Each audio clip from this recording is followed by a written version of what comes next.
in this problem, I'm going to try to explain this one more time so that it makes a little bit more sense. So we're spending 2/3 of what was left on a hamburger, and we spent 3/4 of an allowance on a music CD.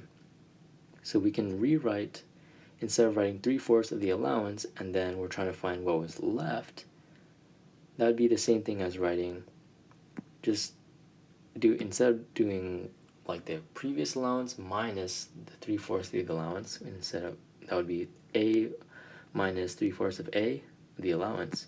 We can just simplify that and just do 1/4 of the allowance. Right? Okay, so we spent 1/4 remaining after 3/4 of the allowance on the music CD. We have a remaining of 1/4 of the allowance. And then, so this would be what was left. And then he also spent 2/3 of that on a hamburger. So what was left out of that would be 1/3.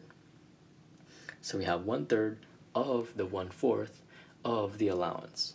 And so this left him with P dollars. And now all we've got to do is just calculate the allowance, A.